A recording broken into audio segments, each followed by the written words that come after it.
their relaunch in 2000, Safaricom has been heavily involved in charitable contributions to communities, community groups, and non-governmental organizations throughout Kenya.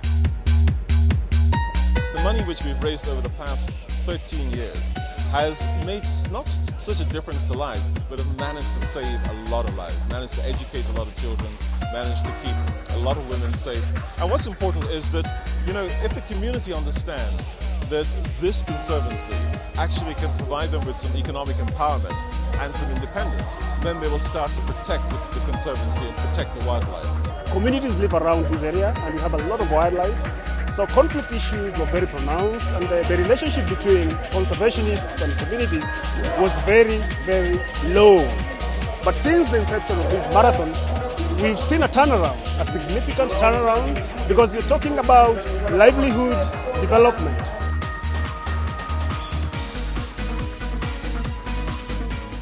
With a specific focus on areas of education, health, economic empowerment, environmental conservation, arts, culture, music, and sport.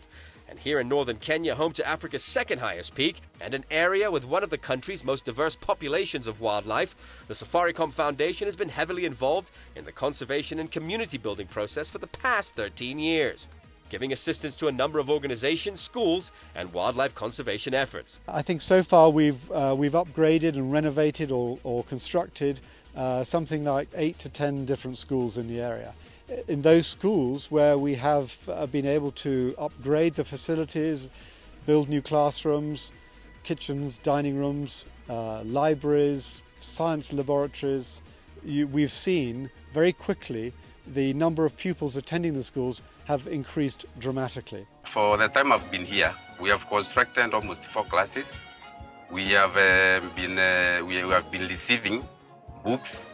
We have received pupils' desks, teachers' desks, and all that. We have benefited a lot in it. And each year, there's one event at the 550,000-acre Lewa Wildlife Conservancy that highlights Safaricom's unwavering effort throughout the country. This former cattle ranch is home to one of the most grueling road races in the world, the Safaricom Marathon. People come here because this is one of the best marathons in the world, one of the top 10 marathons. However, the important thing is we do manage to raise a lot of money to drive conservancy, as well as to drive some other community work around here. And what's important is that, if the community understands that this conservancy actually can provide them with some economic empowerment and some independence, then they will start to protect the conservancy and protect the wildlife. Described by Run As Well magazine as one of the top 10 races to run in your life, this highly anticipated event attracts more than 1,000 runners from over 20 countries each year. It's a really tough course. I think that's what makes it unique. It's great. It's just that you can't, views are completely unrivaled, and it's a lot of fun. It's only that it is too hot, and I think what I'm lacking is training. Actually, I've been preparing because I want to run the World Championship for the parliamentarians in Oxford, in Poland. And recently, about 2 days ago, we were having a Bunge FC, whereby I got an injury. Then today, that is why I tried, because I had an injury, but I managed to finish 21 kilometers. Just the camaraderie, the sportsmanship, the spirit of it all, the scenery when you're running around. It's a beautiful course. It's a lovely marathon to do. Be it the full marathon, the half marathon, or the kiddies' fun run, which usually sets the tone for the day.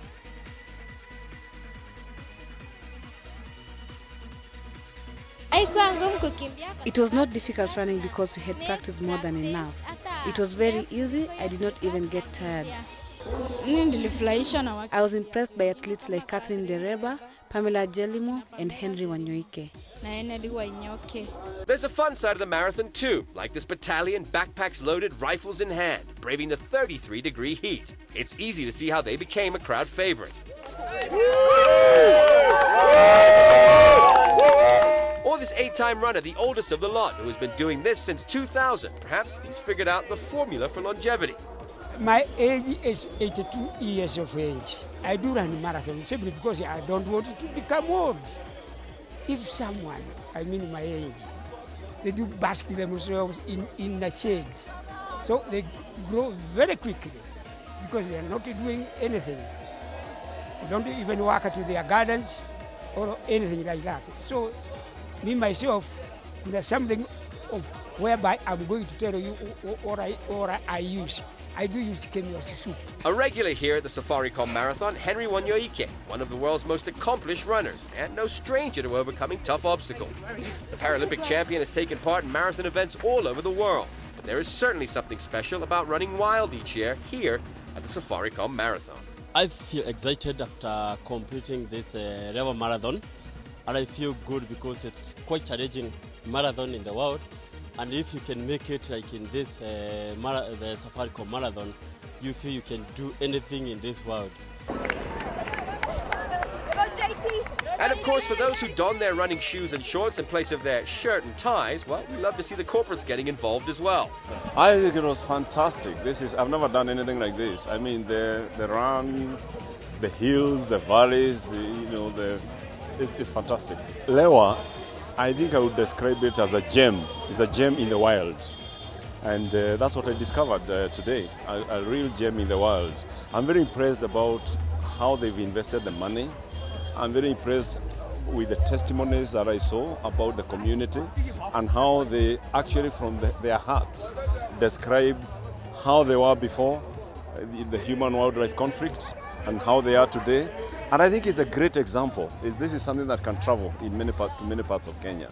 My run is that it was not too hard on my feet. That's what I liked most. And if it wasn't that I flagged off, I would have been number one because I let them go and then there was a jump. But nevertheless, I won. This is a country that breeds runners, and for some, the Safaricom Marathon is taken very seriously.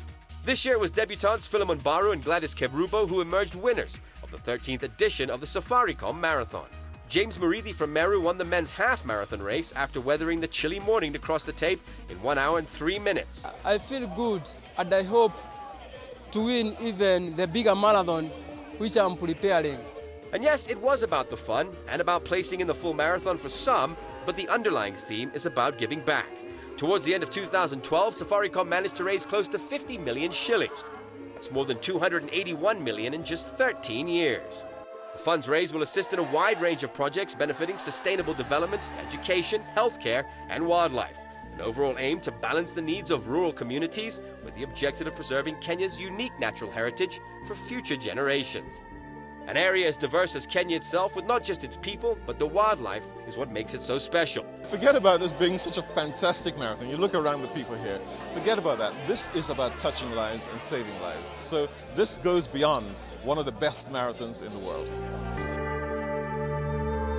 I think it's a fantastic thing to bring people to run, to see Kenya, to see the wildlife we have, to see the wonderful places we have, and to be able to contribute, to building schools, to development.